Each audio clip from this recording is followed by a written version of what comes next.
नमस्कार, मैं हूं राज और आप देख रहे हैं प्योर पॉलिटिक्स। तो अयोध्या में राम मंदिर दान चोरी मामले में एक्शन तेजी से लिया जा रहा है। एक्शन तेजी से लिया जा रहा है और आज मैं आपको बताऊंगा कि कैसे चंपत राय, अनिल मिश्रा और गोपाल राव उनकी जबरदस्त बेइज्जती हुई है।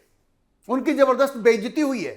ये लोग अब तक वहां पे एक छत्र राज्य कर रहे थे और जो मन में आ रहा है वो कर रहे थे। उनको रोकने टोकने वाला कोई नहीं था, लेकिन अब उनके पर कतर दिए गए हैं। और इसके अलावा मैं आपको यह भी बताऊंगा कि कैसे चढ़ावा चोरी के पैसे से वहां पे अय्याशी की गई है। अजीबो गरीब तरह की अय्याशी। मंदिर के पैसे से कोई गाड़ियां खरीद रहा है, कोई घर खरीद रहा है, और तो और स्टॉक मार्केट में, शेयर मार्केट में स्टॉक खरीदे जा रहे हैं। इस तरह से चढ़ावा चोरी के पैसे से इन लोगों ने अय्याशी की। आज मैं आपको यह सब बताऊंगा, लेकिन सबसे बड़ी खबर यह है कि चंपत राय, जो अब तक राम मंदिर परिसर में राजा की तरह व्यवहार कर रहे थे, अब उनके ऊपर मंदिर में घुसने पर ही रोक लगा दी गई है। उनकी आईडी सीज कर ली गई है। अब चंपत राय मंदिर में बेरोक टोक नहीं घुस सकते हैं। वो व्यक्ति जो मंदिर का राजा हुआ करता था, अब उसके मंदिर में घुसने पर ही रोक लगा दी गई है। इतना ही नहीं, यह पूरा जो गैंग था, चंपत राय, अनिल मिश्रा, गोपाल राव, इनके सारे पावर छीन लिए गए हैं। वैसे ट्रस्ट से तो इनको बाहर कर ही दिया गया है, लेकिन वो कहते हैं ना, जले पे नमक छिड़कना। जो इनकी बेइज्जती हुई है, धक्के मार के इनको जो ट्रस्ट से निकाला गया है, धक्के मार के ही कहेंगे। वो इस्तीफा उन्होंने दिया, मजबूरी में दिया, क्योंकि उनको ये बात समझ में आ गई थी कि अगर वो इस्तीफा नहीं देंगे तो और ज़्यादा बेइज्जती लिखी हुई है। उन लोगों ने इस्तीफा दिया, ट्रस्ट ने स्वीकार कर लिया। और ये गोपाल राव तो विशेष आमंत्रित सदस्य हुआ करते थे। इन सबों को धक्के मार के वहां से निकाल दिया गया है और उनके सारे पावर छीन लिए गए हैं। अब देखिए, ये जो श्री राम जन्मभूमि तीर्थ क्षेत्र ट्रस्ट है, उसने एक बड़ा प्रशासनिक फैसला लिया है। और वो फैसला यह है कि ट्रस्ट से जो निकाले गए हैं, पूर्व महासचिव चंपत राय, पूर्व सदस्य डॉक्टर अनिल मिश्रा और विशेष आमंत्रित सदस्य गोपाल राव, उनके पास वीआईपी और सुगम दर्शन पास जारी करने का जो पावर था, जो आईडी थी, उसको रद्द कर दी गई है। यह पावर उनसे छीन ली गई है। उनकी जो आईडी थी उसे सीज कर लिया गया है। अब उनके पास राम मंदिर में वीआईपी और सुगम दर्शन के लिए पास जारी करने का कोई पावर नहीं होगा। अब बिल्कुल वो एक सामान्य व्यक्ति की तरह, उनको भी अगर मंदिर में घुसना है तो उनको पास मांगना पड़ेगा, या जिस तरह से सामान्य लोग वहां जाते हैं वैसे उनको जाना पड़ेगा। तो कल तक जो वहां के राजा बने हुए थे, आज उनको धक्के मार के वहां से बाहर कर दिया गया है। अब देखिए, अब तक के जितने लोग अरेस्ट हुए हैं, गिरफ्तार हुए हैं, अविनाश शुक्ला, लव कुश मिश्रा, अनुकल्प मिश्रा, मनीष कुमार यादव, करुणेश पांडे, रमाशंकर मिश्रा, रामशंकर यादव उर्फ टिन्नू यादव, जो अखिलेश यादव के साथ रिश्तों की, अभी मैं आपको बताऊंगा कि किस तरह से अखिलेश यादव इसमें फंसते जा रहे हैं। और उनके अलावा सुभाष श्रीवास्तव, ये सब पुलिस की गिरफ्त में है और पुलिस लगातार इनसे पूछताछ कर रही है। और पूछताछ में ऐसी ऐसी जानकारी सामने आ रही है कि ऐसा लग रहा है कि मंदिर के पैसे के साथ इन लोगों ने जो हरकत की है, उसकी सजा उनको इतनी कड़ी मिलनी चाहिए कि आने वाली पीढ़ियों के लिए एक मिसाल बने। मंदिर के पैसे का ये अपमान इन लोगों ने किया है, ऐसी ऐसी अय्याशियां की हैं कि सुन के हर कोई शर्मिंदा महसूस करेगा। हिंदू समाज के लिए तो बहुत ही शर्मिंदा होने की बात है। और इनके राज कैसे खुल रहे हैं, इनके जो मोबाइल फोन हैं, इनकी जो छानबीन हो रही है, उसका जो डेटा चेक किया जा रहा है, किसने किससे बातचीत की, इसी से तो पता चला ना। जैसे आरोप लग रहे हैं कि टिन्नू यादव लगातार अखिलेश यादव के संपर्क में थे। उसके अलावा मोबाइल पे किसने किससे बातचीत की, किसने पैसे को कैसे छिपाने की कोशिश की, एक बहुत बड़ा नेटवर्क है। किस तरह से अपने रिश्तेदारों को इस्तेमाल करके पैसा जाकर के पहले रिश्तेदारों के अकाउंट में जमा किया, वहां से किसी और के अकाउंट में जमा किया और फिर अपने अकाउंट में वो लेकर के आए। सोचिए, यह किस तरह की साजिश इन लोगों ने रची, किस तरह की साजिश रची। और इनको थोड़ी भी शर्म नहीं आई कि मंदिर में श्रद्धालुओं ने जो पैसा चढ़ाया है, उसको एक क्रिमिनल की तरह ये लोग उसका गबन कर रहे हैं। अच्छा देखिए, मैंने आपको पहले भी कहा था कि चंपत राय कि स्थिति ऐसी हो गई है कि हर कोई उनसे सवाल पूछ रहा है कि भाई आपका नाम एफआईआर में क्यों नहीं है। और यह सवाल उठेगा, चंपत राय कुछ भी कह के निकल जाएं कि मैंने तो कोशिश की, मैंने पैसा रिकवर करवाया, लेकिन सबसे बड़ा सवाल यही है कि भाई जब चोरी पकड़ी गई तो आपने एफआईआर क्यों नहीं कराई। और खबर यह आ रही है कि जब ट्रस्ट की मीटिंग हुई थी तो उस समय यह सवाल पूछा गया था कि यह चंपत राय ने एफआईआर क्यों नहीं करवाया, और ये कहते हैं कि मैंने जाके पैसा बरामद करवाई। सवाल यह उठ रहा है कि भाई आप वहां के कोई पुलिस अधिकारी थे क्या? किस हैसियत से आप पैसा बरामद करने के लिए खुद गए? और यह काम कानून व्यवस्था जो देखते हैं उनका है। आपने पुलिस को बताया होता, पुलिस ने कार्रवाई की होती। आप कोई वहां के डीएम है क्या? कोई एसपी हैं आप वहां के? आप कोई थानेदार हैं?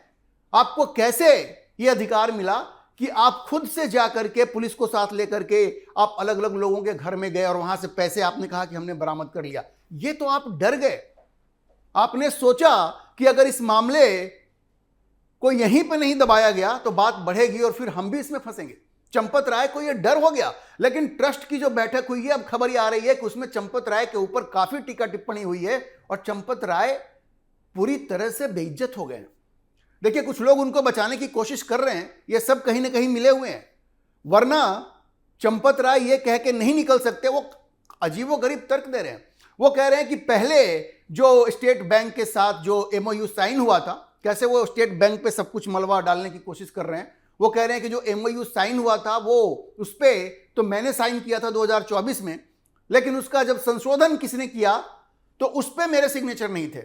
अच्छा चंपत राय जी, मुझे यह बताइए कि आपको जब यह जानकारी मिली कि आपने जो एमओयू साइन किया था स्टेट बैंक के साथ, जब उसको रिवाइज किया गया, ये आपके पास जानकारी है, तो आपने क्यों नहीं चेक किया कि उस रिवीजन में, यह चंपत राय का कहना है कि मैंने एक एमओयू साइन किया जिसमें सिक्योरिटी की पूरी व्यवस्था थी, लेकिन बाद में उसको रिवाइज किया गया और मुझे उसकी जानकारी नहीं थी।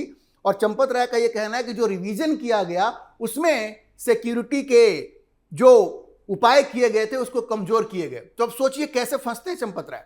चंपत राय कहते हैं कि जो रिवीजन हुआ उसमें सिक्योरिटी के जो उपाय थे उसको कमजोर किए गए। ये बात आप जानते हैं और आप पूरे राम मंदिर परिसर के एक कर्ता धर्ता हैं, जनरल सेक्रेटरी हैं आप। उसी वक्त आपने इसका विरोध क्यों नहीं किया? उसी वक्त आपने रेड फ्लैग रेज क्यों नहीं किया? आपने लाल झंडा क्यों नहीं उठाया? आपने क्यों नहीं कहा कि यह गलत है? मतलब आप बड़ी चालाकी से, आपको हर चीज की जानकारी थी, लेकिन आपने उस पर जानबूझ करके सिग्नेचर नहीं किया क्योंकि आपको डर था कि अगर कभी यह बात खुलेगी तो आप फंस सकते हैं। तो इसको तो ऐसे भी देखा जा सकता है चंपत राय जी कि आपने जानबूझ करके जो रिवीजन वाला एमओयू था उस पर आपने साइन नहीं किया ताकि बाद में आप इसे एक एलिबाई के रूप में पेश कर सकें, अपने बचाव के लिए आप इसको इस्तेमाल कर सकें।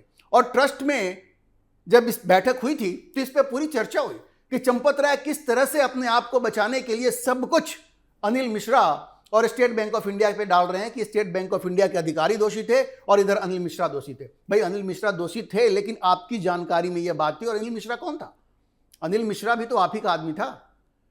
तो चंपत राय ने बड़े शातिराना तरीके से अपने आप को बचाने की कोशिश की है। देखिए, कहने में कोई परहेज नहीं है। चंपत राय का व्यक्तिगत जीवन अब तक जो लोग जानते थे वो ईमानदारी का रहा है, उस पर कोई उंगली नहीं उठा रहा है। लेकिन चंपत राय जी, आपसे गलती हुई है, बहुत बड़ी गलती हुई है, और आप अपने पक्ष में जो तर्क दे रहे हैं वो कन्विंसिंग नहीं है, वो किसी के गले के नीचे नहीं उतरेगा। अच्छा देखिए, एक तरफ तो चंपत राय सब कुछ अनिल मिश्रा और स्टेट बैंक ऑफ इंडिया पे डालने की कोशिश कर रहे हैं। अब मीडिया में जो खबरें आ रही है, स्टेट बैंक ऑफ इंडिया कह रहा है कि भाई ये जो तीसरी एजेंसी जो हायर की गई थी उसमें जिन लोगों को रखा गया उस एजेंसी के मार्फत, उसके लिए ट्रस्ट के लोगों ने ही दबाव डाला। और इस तरह से जिन लोगों को रखा गया उनको किसी और काम के लिए रखा गया था, जैसे उनको हाउस कीपिंग के लिए, झाड़ू पोछा के लिए, चीजों को उठा करके यहां से वहां करने के लिए, इस चीज के लिए रखा गया था। और उनसे काम क्या करवाया गया? पैसे की गिनती करवाई गई। पैसे की गिनती करवाई गई जो उनकी जिम्मेवारी थी ही नहीं। स्टेट बैंक ऑफ इंडिया भी अब अपनी तरफ से खबरों को, मीडिया को बता रहा है कि भाई ये हमारे ऊपर मलबा तो थोप रहे हैं, लेकिन देखिए इन लोगों ने किस तरह की जाति की हमारे ऊपर दबाव डाल करके। और जो तीसरी एजेंसी थी, जो थर्ड पार्टी एजेंसी है, जिसके लोग पैसे गिनने का काम कर रहे थे, और ये वही लोग थे जिनको ट्रस्ट ने रिकमेंड किया। ट्रस्ट ने अपनी तरफ से सिफारिश करके उन लोगों को, ये जो थर्ड पार्टी है उसमें उनको नौकरी दिलवाई और इन लोगों ने पैसे गिनने का काम किया। तो स्टेट बैंक ये कह रहा है कि भाई आपने तो हमारे ऊपर दबाव डाल करके अपने ही लोगों को वहां पे रखवाया और उनका काम कुछ और था और उनसे अब काम कुछ और ले रहे थे। अब देखिए, ये जो लोग थे उनको ये काम दिया गया था कि जो करेंसी नोट आते हैं, अब देखिए जब चढ़ावा चढ़ता है तो वो बिल्कुल चारों तरफ से मुड़ जाता है, मुड़े हुए नोट होते हैं, उनको वो ठीक ठाक करना था। उनका काम ये था कि उसको ठीक ठाक करते और उसको एक बंडल बना देते। बंडल बनाने के बाद उसकी गिनती जो है उसके लिए मशीन्स वहां पे रखे हुए थे। वो मशीन वहां पे रखे हुए थे, आपने देखा होगा बैंक में मशीन होते हैं जो कि रुपयों की गिनती करते हैं, वो सब मशीन वहां पे लगा हुआ था। लेकिन ये सारे नियम बने, इनका पालन नहीं हुआ। पालन कैसे नहीं हुआ? उसकी जो काउंटिंग हो रही है, अब वो हाथ से आपने काउंटिंग शुरू करवा दी। तो जो भी प्रोटोकॉल था उस प्रोटोकॉल का घोर उल्लंघन हुआ और इन सारे लोगों ने मिलकर के किया। और इनमें जो लोग थे, टिन्नू यादव, अनिल मिश्रा, ये सब चंपत राय के आदमी थे। ये टिन्नू यादव तो चंपत राय का ड्राइवर था और अब तो खबर ये आ रही है कि टिन्नू यादव दरअसल अखिलेश यादव के संपर्क में लंबे समय से था। और अब तो आरोप ये लग रहा है कि टिन्नू यादव को वहां प्लांट करवाया गया, ये कह के कि विश्व हिंदू परिषद से ये जुड़ा रहा है, चंपत राय के पास इनको भेजा गया और इन सब के पीछे समाजवादी पार्टी की साजिश है, अखिलेश यादव की साजिश है, ये आरोप लगाए जा रहे हैं। और अखिलेश यादव भी इससे बौखलाए हुए हैं। आपको मालूम है, निशिकांत दुबे ने एक ट्वीट कर दिया कि भाई टीपू के साथ ये टिन्नू की बातचीत हो रही थी। टीपू कौन? अखिलेश यादव। अब अखिलेश यादव भड़क गए, उनके लीगल सेल के हेड ने एक मानहानि का नोटिस भेज दिया निशिकांत दुबे को। निशिकांत दुबे ने कहा कि भाई अगर हमने अखिलेश यादव की मानहानि की है तो उनको अपनी तरफ से नोटिस भेजना चाहिए, ये वकील क्यों भेज रहा है भाई? तो देखिए, टिन्नू यादव एक रहस्यमय शख्सियत बन गया है। इस पूरे गैंग का लीडर वो है और अब यह आरोप लग रहा है कि इसमें कहीं ना कहीं अखिलेश यादव का हाथ है। अखिलेश यादव को सफाई देनी पड़ेगी। और देखिए, अखिलेश यादव ज्यादा कुछ बोल नहीं रहे हैं। इससे बड़ा स्पष्ट है कि अगर जांच होती है और निष्पक्ष जांच होगी तो अखिलेश यादव के फंसने के पूरे चांस हैं। उन्होंने इसका राजनीतिक फायदा उठाने की कोशिश की और यह कहा जा रहा है कि अखिलेश यादव की स्थिति राहुल गांधी जैसी हो गई है। कैसे? राहुल गांधी ने यह मान लिया है कि लोकतंत्र के रास्ते, बैलेट के रास्ते वो नरेंद्र मोदी को नहीं हरा सकते, तो वो बहाने लेकर के आ गए हैं कि वोट चोरी हो रही है, ईवीएम चोरी हो रही है, पता नहीं क्या क्या हो रहा है। वैसे ही ये जो अखिलेश यादव हैं, उनको लगता है कि भाई जो राजनीतिक मुद्दे हैं उनको लेकर के अगर हम जनता के बीच में जाते हैं या ये कहते हैं कि योगी सरकार की ये कमी है वो कमी है, तो उसकी कोई सुनवाई नहीं होगी और हम योगी आदित्यनाथ को नहीं हरा सकते, तो अब इनको बदनाम करो। और बदनाम करने के लिए टिन्नू यादव का इस्तेमाल किया गया। ये राम मंदिर में चढ़ावा चोरी जैसी घटना को अंजाम दिलाया गया, सब आरोप हैं। और उन्होंने 2027 के चुनाव को ध्यान में रख करके ये सब किया। सारे आरोप लग रहे हैं। जब जांच होगी तो ये सब कुछ सामने आ जाएगा। अब आरोप लग रहे हैं कि टिन्नू यादव अखिलेश यादव के संपर्क में थे, तो इसकी छानबीन तो होनी चाहिए और इसकी जांच होगी भी होगी। लेकिन ये जो साजिश इन लोगों ने करी थी वो पूरी तरह से नाकाम हो गया है, क्योंकि योगी आदित्यनाथ ने साफ साफ कह दिया कि हम किसी को बख्शने वाले नहीं हैं। और देखिए, उन्होंने बहुत सही काम किया था। जब इस घटना की जानकारी आई और योगी आदित्यनाथ जब अयोध्या गए, उन्होंने साफ कह दिया कि इस चंपत राय को हमसे दूर रखो, क्योंकि इस चंपत राय से हमें कोई मतलब नहीं है। और अब जो जानकारी आ रही है कि चंपत राय के खासम खास टिन्नू यादव ये अखिलेश यादव के इशारे पे वहां सब कुछ कर रहे थे, ऐसे आरोप लग रहे हैं, तो आप ये समझिए कि अखिलेश यादव बहुत बड़ी मुश्किल में फंसने वाले हैं। अब देखिए, मैंने आपको ये बताया कि किस तरह से ये सारे जो लोग थे, ये लोग अपने रिश्तेदारों के बैंक अकाउंट को यूज करके, उनका इस्तेमाल करके और पैसा अपने अकाउंट में मंगा रहे थे। इसके अलावा जो जानकारियां सामने आ रही हैं वो भी बड़ी चौंकाने वाली हैं। अब देखिए, जो अविनाश शुक्ला है उन्होंने कैसे पैसे को उड़ाया, चोरी के पैसे को उड़ाया। वो कहते हैं कि उन्होंने 19 लाख रुपए अपने परिवार के जो सदस्य हैं उनके ऊपर और मित्रों के ऊपर खर्च कर दिया। 19 लाख रुपए, 19 लाख रुपए उन्होंने अपने परिवार के ऊपर खर्च कर दिए, जिसमें से कि 6 लाख एक भाई की शादी पे खर्च किया और 5 से 6 लाख दूसरे भाई को दे दिया और फिर एक गाड़ी खरीदी 3.5 लाख की। मतलब आप सोचिए, ये पैसे को लेकर के कभी वो शादियां करवा रहे हैं, कोई मकान खरीद रहा है, कोई बंगलो खरीद रहा है, कोई फार्म हाउस बना रहा है, कोई स्कॉर्पियो ले रहा है, कोई कार खरीद रहा है तो कोई अपने भाई की शादी में ये खर्च कर रहा है। तो इस तरह से पैसों का गबन हुआ है। और अयोध्या पुलिस ने इन लोगों के पास से, अभी एक जो शख्स हैं अविनाश शुक्ला, उनके पास से 20.39 मतलब लगभग 21 लाख रुपए कैश बरामद किए, 1000 से ज्यादा US डॉलर बरामद किए, सोने के गहने, चांदी के गहने, कार, ये सब कुछ इन लोगों के पास से बरामद किया गया।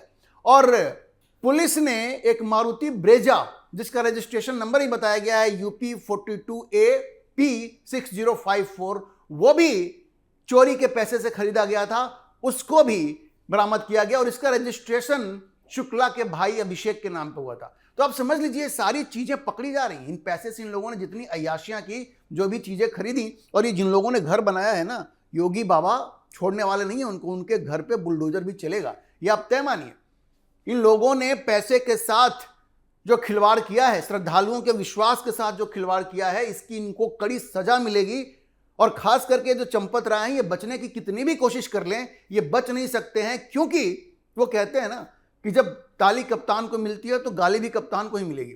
और इनका जो अहंकार है, चंपत राय के ऊपर सबसे बड़ा आरोप यह है कि इतने अहंकारी व्यक्ति हैं कि अपने सामने किसी को समझते ही नहीं है। आप याद कीजिए, वो जो पूर्व गृह सचिव थे, उन्होंने जो सोने का रामायण दिया था, तो जब उन्होंने कहा कि भाई सोने का रामायण मुझे दिख नहीं रहा है, आपने कहां रख दिया है, तो चंपत राय ने कहा कि मेरा जहां मन करेगा वहां रखूंगा। ये कोई बात करने का तरीका नहीं है।